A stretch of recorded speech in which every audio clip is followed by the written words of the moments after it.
पाकिस्तान से मायूस होकर डंकी लगाकर बाहर जाते हैं, डूब जाते हैं, गरीब आदमी खुदकुशियाँ कर रहा है। इन हालात के अंदर चेयरमैन सेनेट के हवाले से इस तरह मराद में बेजा इजाफा करना क्या पाकिस्तानी अवाम के जख्मों पर नमक छिड़कने के मुताबिक नहीं है ये? और ये किस खुशी में किया गया है? मतलब इतनी क्या एक्साइटमेंट थी इन सेनेटर्स को चेयरमैन को नवाजने के लिए? मुझे तो ये समझ नहीं आ रही। आखिर है IMF से हमें कोई किस्त मिल नहीं रही, क्या ऐसा एक्स्ट्रा ऑर्डिनरी चेयरमैन सेनेट ने काम किया है?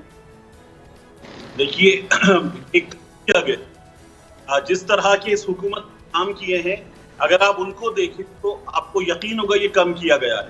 मुझे बताइए कि ये हुकूमत जब से आई है तो इस हुकूमत ने आने के बाद मेरे लिए, आपके लिए, एक आम आदमी की भलाई के लिए, गरीब के लिए क्या किया है? तो इन्होंने जो नैब अमेंडमेंट्स थी अपने लिए काम किया, एंटी करप्शन कानून था अपने लिए काम किया, मुराद में इजाफा है चेयरमैन सेनेट की, अपने लिए काम किया। गरीब के लिए, एक आम आदमी के लिए, पिसे हुए तबके के लिए इस हुकूमत ने अब तक क्या किया है, उसका जवाब आप इसहाक डार साहब से मांग लें, इस हुकूमत से मांग लें, शहबाज शरीफ से मांग लें, आटे की लाइनों में मरते हुए लोगों से पूछे तो वो बताएंगे कि चेयरमैन सेनेट को ये मुराद मिलनी चाहिए या नहीं मिलनी चाहिए। ये जो गुर्बत से तंग आया हुआ आदमी है, जो रिक्शा चलाता है, बच्चे बेचता है, उससे पूछे कि ये मुराद मिलनी चाहिए या नहीं मिलनी चाहिए। अभी इन लोगों से पूछेंगे तो ये तो बताएंगे जिस तरह बेशर्मी के साथ बताया गया कि हमने हालात के मुताबिक तब्दीली की है और कोई इजाफी बोझ नहीं पड़ेगा। ताहयात 6 मुलाजमीन मिलेंगे और कोई इजाफी बोझ नहीं पड़ेगा। तो ये हुकूमत जो है वो बेशर्मी पर कायम हुकूमत है। होती ना हुकूमत, मोरल अथॉरिटी पे कायम हुकूमत होती है, हुकूमत होती है मेजॉरिटी पर कायम हुकूमत होती है, ये बेशर्मी पर कायम हुकूमत है। अच्छा ये बताइएगा तारिक मतीन साहब, अभी तो पीपल्स पार्टी वो इस बिल से एक तरह से बड़ा नाराज़गी का इजहार कर रही है। मुसद्दिक मलिक साहब ने भी इसको बड़ा नाराज़गी का इजहार किया है कि किस किस्म का बिल पेश किया गया है, ऐसा बिल पेश ही नहीं होना चाहिए था। तो ये सेनेटर्स भी तो इन्हीं जमातों के हैं ना, हम पहले भी डिस्कस कर रहे थे। तो क्या ऐसा हो सकता है कि आपके जो मिनिस्टर्स हैं या बड़े जो पार्टी के डिसीजन मेकर्स हैं उनको पता ही नहीं है और उनके अगेंस्ट जाकर उन्हीं की जमात के सेनेटर्स एक बिल को अप्रूव कर रहे हैं?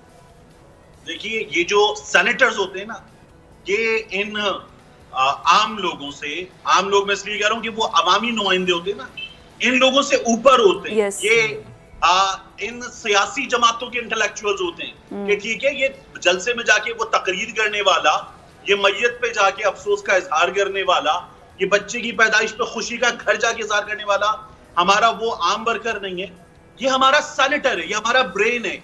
इस सेनेट ने अपने ब्रेन के साथ ये अपना रिफ्लेक्शन दिया है। मुझे हैरानी होती है कि उसके बाद इनमें से कुछ लोग नाम निहाद के दिखावे का अफसोस होता है, दिखावे की मुजम्मत, दिखावे की लाताल्लुकी होती है, बगैर ना कुछ नहीं। आपको याद है मोहम्मद मियां सुमरो साहब के दिनों में इसी तरह की पहली किस्त आई थी, तब भी कुछ नहीं हुआ था, मंजूर हो गई थी। मेरे और आपके लिए कानून बनने का मामला हो ना, इख्तिलाफ भी होता है, मुल्क के लिए मामला हो तो टेलीफोन कॉल्स होती है, ये नहीं करना, ये करना है। वो लोग जो कहते थे पीटी IMF का बजट, वो लोग अब तमाम चीजें मान चुके, ये भी हमने सियासत में देखा है। और फिर इन्हीं लोगों की तनख्वाहों में इजाफे का बिल हो, फौरी मंजूर होता है। इनके चेयरमैन की मुराद में इजाफे का बिल हो, कोई इख्तिलाफ नहीं होता। तो ये तमाम के तमाम ढकोसले जो लाताल्लुकी के होते हैं, मुजम्मत के होते हैं, हैरानी के होते हैं, ये दिखावे के ढकोसले। तारिक साहब, ऐसी फुर्तियां हमें अवामी मफाद आमा से मुतल्लिक किसी बिल में देखने को नहीं मिलती। अब आप देखें कि सब यक आवाज़, यक ज़बान थे इस बिल के हवाले से। अब जब तनकीद शुरू हुई है तो MQM भी कूद पड़ी है और पीपल्स पार्टी के लोग, नून लीग के लोग भी इस पर तनकीद कर रहे हैं कि ऐसा नहीं होना चाहिए था। ऐसी फुर्तियां अवामी मफाद आमा के हवाले से क्यों नहीं देखने को मिलती हैं हमें? क्योंकि ये अवाम से ताल्लुक नहीं रखते, अवाम के मसाइल इनका मसला नहीं है। इस वक्त भी जब बात होती है डॉलर इतना महंगा, महंगाई यहाँ पर पहुंची हुई है, तो वो इनका मसला है नहीं। इनका मसला जो है वो इनकी जात है, इनका मसला इनका माल है, इनका मसला इनकी आल है, इनका मसला मुल्क से बाहर महफूज इनकी खाल है, वगरना इनके लिए क्या मसला है। देखिए अवाम का जो मसला है उस पर मैं आपसे पहले जहां से मैंने बात शुरू की थी, ये लोग जब आए हैं बेशर्मी पर कायम हुकूमत, तो इन्होंने तब से अब तक अवामी मुफाद के लिए कौन से काम किए हैं उनको इनलिस्ट कर लें, और इन्होंने अपने लिए कौन से काम किए उनको इनलिस्ट कर लें। तो आपको समझ में आएगा। सेनेट के तो खास तौर पर जो लोग हैं उनको तो जाकर पब्लिक में अवाम का सामना करना पड़े, वो उनका मसला ही नहीं है ना, एक आम आदमी का सामना करना पड़े। और ये तो करोड़ों में वोट बेचकर आने वाले लोग हैं, वोट खरीद कर आने वाले लोग हैं। तो इन लोगों के मसाइल जो हैं वो यकसर मुख्तलिफ मसाइल हैं। ये जो अवामी मसाइल है मेरा और आपका मसला है, और हमसे नीचे एक आम आदमी का मसला है, ये सैनिटर्स का मसला नहीं है। अच्छा, आपका तो एक सहाफ़त से भी एक तवील ताल्लुक़ है, बहुत सी आपने ऐसे गवर्नमेंट्स देखी, बहुत से ऐसे सैनिटर्स देखे और बहुत से ऐसे चेयरमैन सेनेट भी देखे। और इन द हाउस कहने के अलावा इनलाइटन मी के क्या है चेयरमैन सेनेट का बेसिक रोल, क्या ऐसा है जो ऐसा क्या काम दिन रात वो करते हैं जिसके बाद उन्हें ये मराद दी जाती है। एंड सेकेंडली कि हमारे यहाँ पर वो वैसे पॉलिटिशियंस आ नहीं रहे जो दर्द दिल रखते थे, जो आवाम का दर्द दिल रखते थे। मीर ज़फ़रुल्लाह खान जमाली साहब मुझे याद आ गए, जो कि रो पड़े थे कि मेरे पास तनख्वाहें देने के पैसे नहीं हैं। ऐसे ऑनेस्ट लोग भी थे, और अभी ऐसे ऑनेस्ट लोग कहाँ नज़र आ रहे हैं? देखिए फिजा, बात ये कि मरहूमीन को ऐसे सियासी मौक़े पे अगर याद करें ना तो ज्यादती होती है। ज़फ़रुल्लाह खान जमाली साहब के अपने कमालात मौजूद हैं, लेकिन let's not go into that. कोई अगर इस दुनिया से गुजर चुका तो मरहूमीन को बेहतरीन अल्फाज में याद करना हमारी रिवायात का हिस्सा है, हमारी अखलाकियात का हिस्सा है।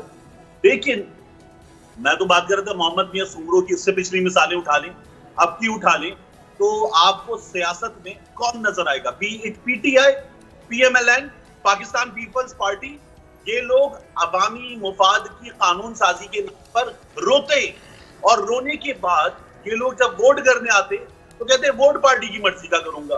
तो अपनी जात, अपना जमीर, अपना फैसला तो है नहीं, वो फैसला है पार्टी का। और फिर पार्टी जो है वो जिन मुफादात पर चलती है, ये वो चेयरमैन सेनेट है जिनको मुंह में गुलाब जामुन खिलाया था बिलावल भुट्टो जरदारी ने, जी। और ये भुट्टो के नारे लगे थे। फिर जब ये दूसरी बार चेयरमैन सेनेट बने हैं तो फिर उसके बाद पाकिस्तान पीपल्स पार्टी ही नाराज हुई थी। पहली बार पाकिस्तान पीपल्स पार्टी जो है वो बखुशी इस्तेमाल हुई थी, दूसरी बार पाकिस्तान पीपल्स पार्टी नाराज हुई थी, और अब ये तमाम लोग बखुशी इस्तेमाल कर रहे हैं, हो रहे हैं, और जो दरमियान में इस्तेमाल कर रहे थे वो अब नाराज हैं। तो हमारे यहाँ तमाम सियासी जमात, आप मिसाल किसी की भी ले लें, तमाम सियासी जमात थोड़ा बहुत ऊपर कम बुरा, वो इस मामले में एक ही थैली के चट्टे बट्टे। अच्छा, ये जो मराद है ले जी, सबसे पहले तो रिहाइशगाह का किराया 1,03,000 से बढ़ाकर 2.5 लाख रुपए माहाना कर दिया है। उसके बाद सरकारी रिहाइशगाह के फर्नीचर के लिए 1 लाख रुपए थे, अब उसको बढ़ाकर 50 लाख रुपए कर दिए हैं। दफ्तर से अगर 5 मील से ज़्यादा सफ़र करते हैं तो पहले 10 रुपये फ़ी किलोमीटर मिलता था, अब उनको पब्लिक ट्रांसपोर्ट के लिए 300, और निजी कार में अगर वो प्राइवेट कार में जा रहे हैं तो 400 रुपये फ़ी किलोमीटर का अलाउंस मिलेगा। और अगर सफ़र के दौरान वो रुक जाते हैं तो पहले 1750 रुपये मिलते थे, अब रुकने पर 10,000 रुपये मिलेंगे। फिर चेयरमैन सेनेट प्राइवेट चार्टर्ड तैयारे में सफर कर सकेगा।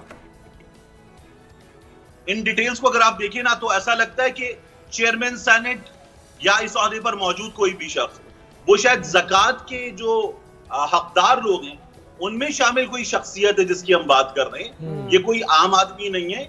इसके लिए तो हमें इमरान खान से फंड रेजर करवाना पड़े या मियां साहब से कहना पड़े। महकमा औकाफ भी मौजूद है, महकमा औकाफ मौजूद है, वहां से उनकी मदद की जा सकती है।